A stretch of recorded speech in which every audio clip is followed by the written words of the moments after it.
My world shattered that night. Someone broke into my home, the one place I thought was safe. They took things, yes, but they took more than that. They stole my peace of mind. Every creak of the floorboards makes me jump. I look at my neighbors and wonder if I can trust them. I feel a deep ache in my chest, anger, fear. The police came, they wrote a report, charges, court dates. But no one asked me what I needed. No one asked how to make the fear stop. I need to understand why this happened to me. I need to know if the person who did this sees the damage they caused. Do they know I lie awake at night? Do they know I am afraid in my own house? I need them to hear my voice. I need them to see my face. I need them to understand the harm they created. Punishment alone feels empty. It will not give me back my sense of safety. It will not answer the questions that haunt my quiet moments. I need something more. I need a way to heal from this wound, not just a way to punish the person who inflicted it. I hope to put the pieces of my life back together. I hope to feel safe again in my own home. I want to believe people can change, that harm can be repaired. Maybe if the person who did this could hear my story, something would shift. Maybe if they had to face the real-life consequences of their actions, not just a judge in a robe, they would understand. I am not looking for revenge. I am looking for repair. I am searching for a path that leads away from this constant fear and toward a place of healing and restored trust. This desire for something more than punishment is where restorative justice begins. It starts with the voice of the person who was harmed. It listens to their needs for safety, for truth, and for repair. It recognizes that when a wrong is done, it creates obligations, unpacking the core ideas. Restorative justice is a different way of thinking about crime and conflict. The usual justice system asks 3 questions. What law was broken? Who broke it? What punishment do they deserve? This approach focuses on rules and punishment. It often leaves the victim on the sidelines. The offender is defined by their worst act. The community watches from a distance as the formal system takes over. Restorative justice asks a different set of questions. Who has been hurt? What are their needs? Whose obligation is it to meet those needs? This changes everything. The focus shifts from broken laws to harmed people and broken relationships. The goal isn't just punishment. It's repairing the harm as much as possible. Healing for the victim. Accountability for the offender, peace for the community. This approach is built on a few simple but powerful ideas. The first idea, harm creates obligations. The person who caused the harm must understand the impact and do what they can to make things right. The second idea, victims should have a voice, a right to be heard, to ask questions, to say what they need to heal. The third idea, the community has a role. Supporting both parties, upholding respect, upholding safety. Ultimately, restorative justice restores balance. Restore the person harmed to security. Restore them to dignity. Safety is the most important rule in restorative justice.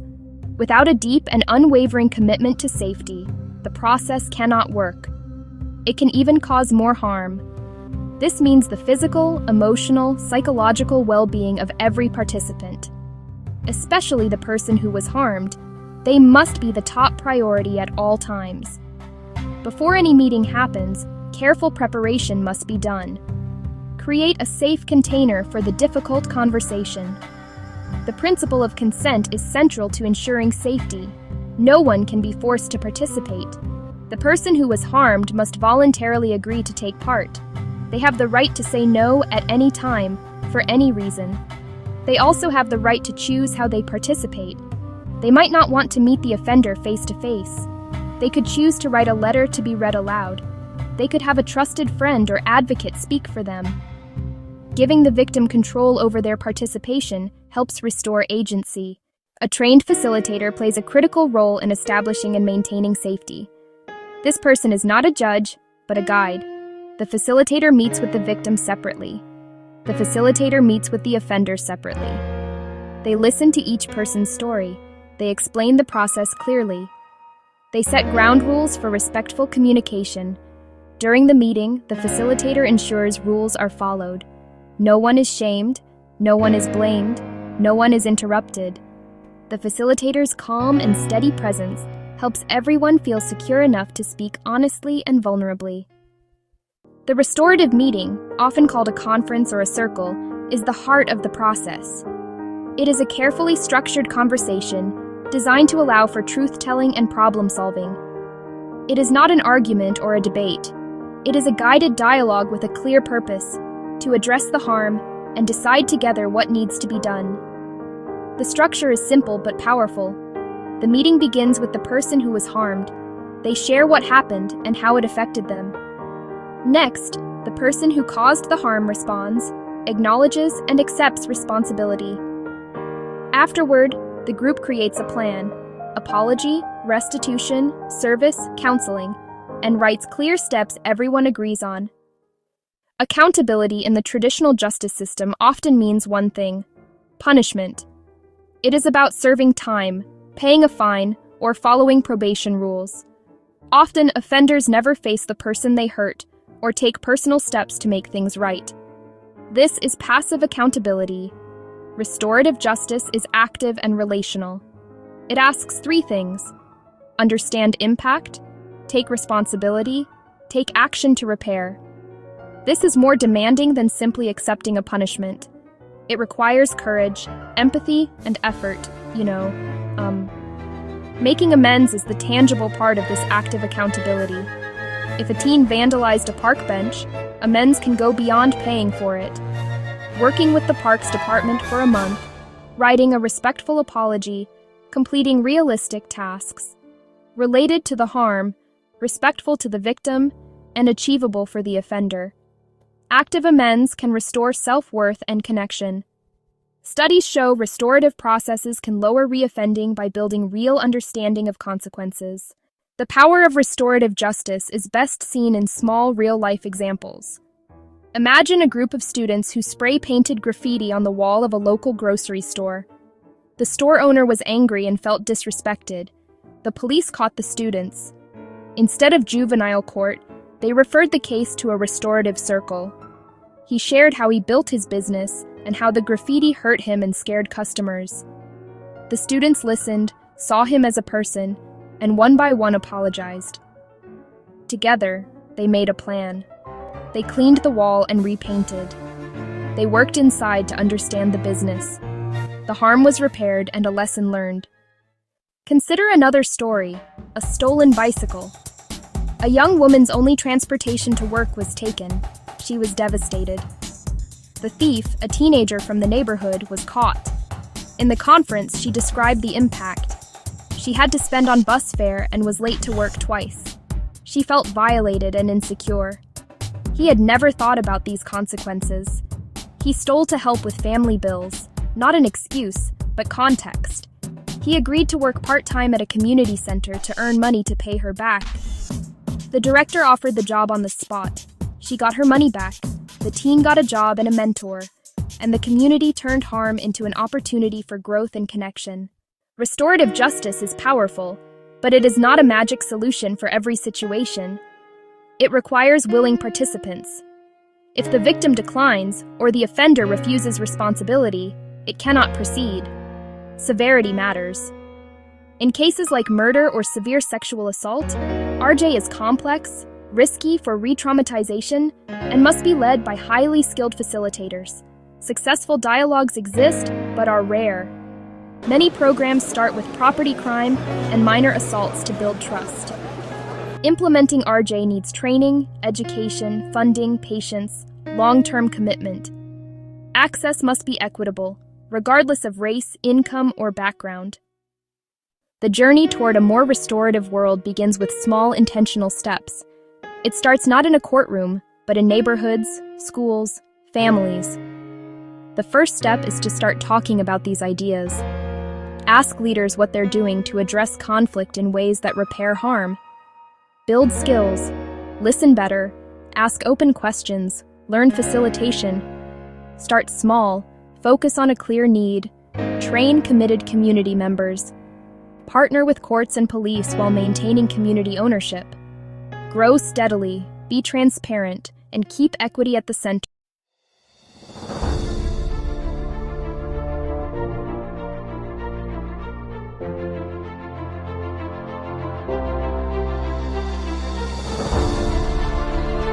Across the globe, a quiet but pervasive crisis is unfolding, one that erodes the very foundation of our civic life.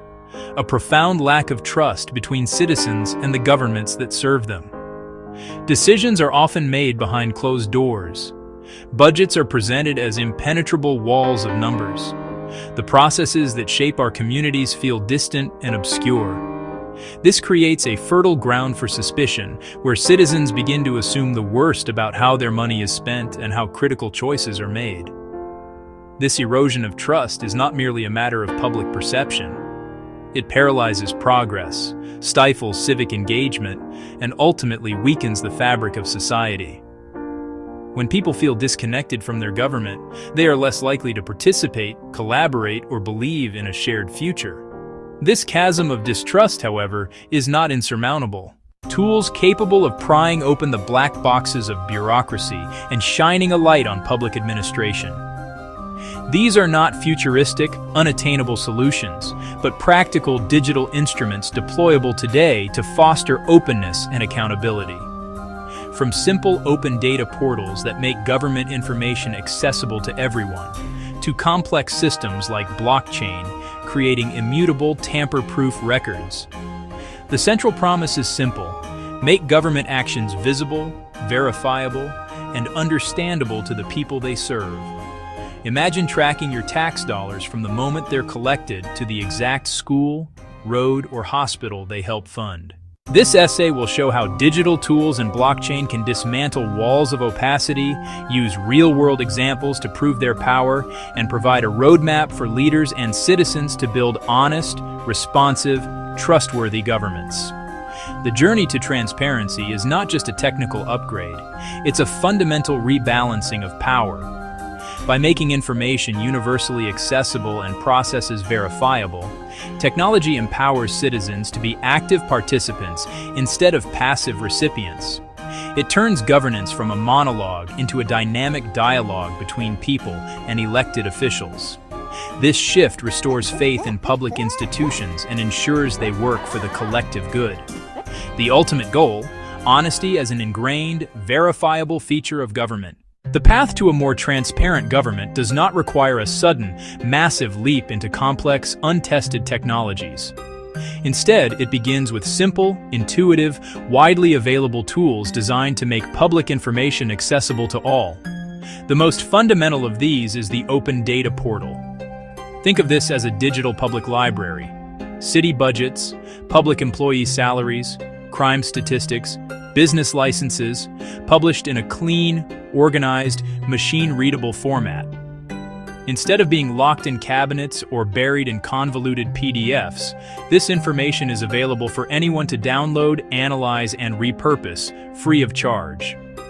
These portals are catalysts for civic engagement and accountability. Journalists can uncover waste or corruption. Entrepreneurs can build helpful apps. Researchers can propose better policies. Beyond static data, digital tools can bring the very processes of governance into the public square.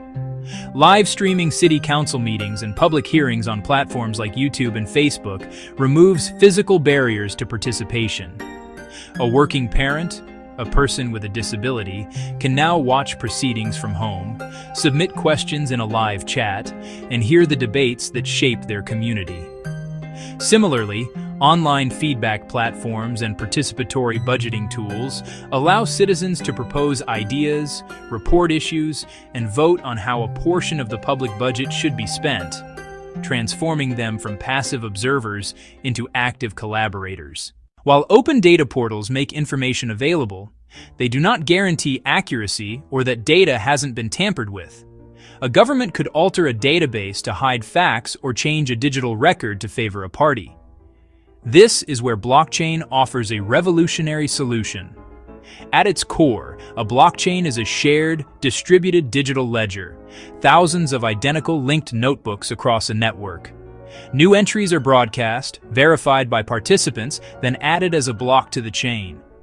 Each block is cryptographically linked to the one before it, creating a chronological, unbreakable chain. To alter a record, you'd need to change that block and every block after on a majority of computers, an incredibly difficult task. This structure makes blockchain immutable, ensuring the integrity of its information. Recording procurement end-to-end, initial bids to final payments, creates a permanent, auditable trail. No secret bid edits, no hidden favors without a footprint. Land registries, aid tracking, even voting systems gain verifiable integrity. To see real-world impact, look to the Republic of Georgia. After independence, property rights were insecure, bureaucratic, slow, and vulnerable to corruption and fraud. Citizens faced opaque processes, disputes, and low confidence, stifling investment and development. In 2016, NAPR partnered with Bitfury to anchor the digital land registry to a secure, private blockchain. They augmented, not replaced, the database, using blockchain as a secondary verification layer. Transaction essentials, sales, inheritance, were hashed and recorded on-chain. A unique hash created a permanent, time-stamped, tamper-proof record, independent of the central database. People received receipts linking to the blockchain record, enabling independent verification of ownership. Confidence rose, fraud risk dropped, and registration became faster and cheaper. Georgia shows that incremental integration can secure rights, reduce corruption, and stabilize the business environment, delivering a more honest government. While digital tools and blockchain offer immense potential, it would be naive to view them as a magic bullet. The digital divide, connectivity, skills, devices, can exclude the most vulnerable. Moving services exclusively online without equity risks a new form of exclusion. Bureaucratic inertia and fear of scrutiny resist radical transparency. Some resist because openness disrupts entrenched interests. Building secure portals and robust blockchain apps requires investment, development, infrastructure, security, and ongoing maintenance and staffing. Smaller municipalities may lack budget and skilled teams, risking digital ghost towns. A polished portal can still be a veneer. Cherry-picked releases hide controversy. Bad blockchain design can legitimize bad data. Technology is a tool. Without honest intent, legal access frameworks, and a watchful civil society, advanced systems can serve control rather than empowerment. Address the digital divide. Invest in connectivity and create access points in libraries, community centers, and government offices. Commit to digital literacy so everyone can find, understand, and use public information.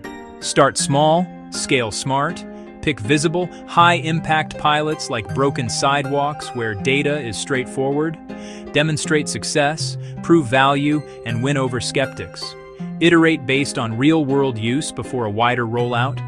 Implement robust governance, anonymize data, publish clear privacy policies, empower independent oversight.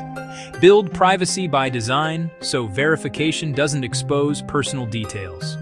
Pair tech with strong FOI laws and a vibrant ecosystem. Journalists, academics, watchdogs, via grants and civic hackathons. Ensure data is used to scrutinize action and drive positive change. Transparency requires unwavering leadership. Leaders must champion a clear vision for an open, honest, collaborative government. Make public commitments and weave transparency into policies and communications. Fund portals, training, and pilot projects. Frame as investments in efficiency, development, and trust. Transparent procurement reduces fraud and boosts competition. Identify innovators, give them cover to experiment, celebrate wins, and formalize roles like an Office of Innovation or a Chief Data Officer.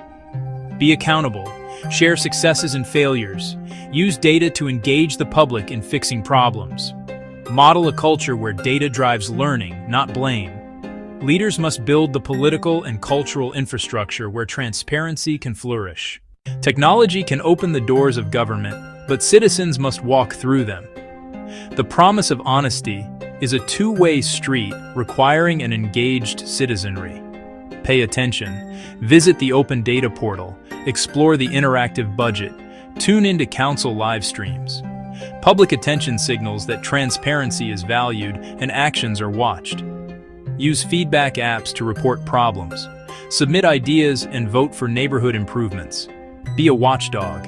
Anyone can analyze public data to drive change.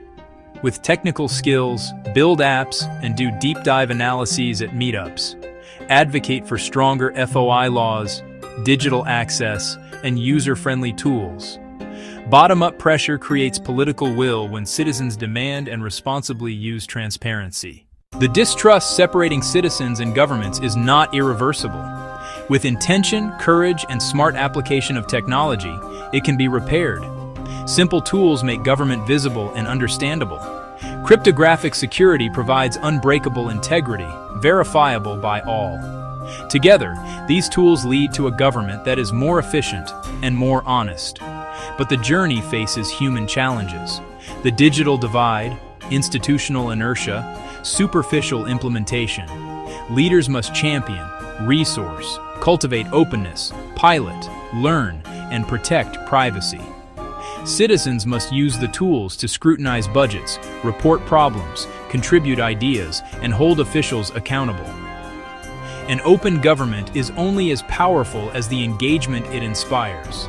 Technology is not the savior, but it is our most powerful tool to build open, accountable, and trustworthy governments worthy of a thriving 21st century democracy.